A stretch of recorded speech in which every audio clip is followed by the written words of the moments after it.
আমি ঐদিন আমার কাজিনদেরকে এই ভাইরাল ডিমটা করে খাইয়েছিলাম। সবার কাছে খুব মজা লেগেছে। আমার কাছেও এটা খেতে বেশ ভালোই লাগে। তো আমি সবকিছু নিয়ে রেডি হয়ে গেলাম এটা বানানোর জন্য। তো ১ম এ আমি এখানে টমেটো কুচি দিয়ে দিলাম বাটিতে। এরপরে হচ্ছে নিলাম শসা কুচি, তারপরে কাঁচামরিচ কুচি এবং ধনেপাতা কুচি।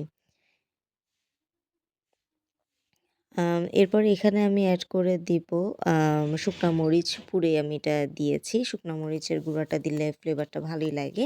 আর আমি যেহেতু ঝালখোর, আমার ঝাল, ঝাল সবকিছু ভালো লাগে। এরপর দিলাম এখানে পাকা তেঁতুল। এখানে পাকা তেঁতুলটা এভেইলেবল না থাকলে প্রাণ চাটনিটাও দেয়া যায়। তেঁতুল চাটনিটা। এরপর এখানে চাট মসলা দিলাম। তারপরে দিলাম হচ্ছে সামান্য বিট লবণ। তারপরে দিলাম টমেটো সস। এখানে অল্প দিলাম যেহেতু টমেটো কুচি দিয়েছি তাই।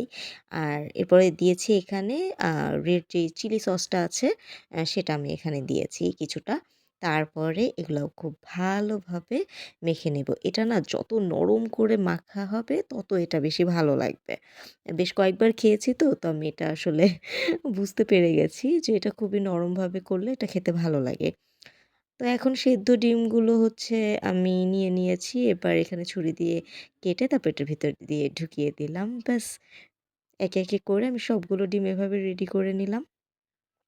এটা খেতে আমার অসম্ভব ভালো লাগে। আপনারা যারা এখনই খাননি তারা প্লিজ একবার ট্রাই করে দেখুন। এটা খেতে খুবই ভালো লাগবে। Thank you for watching.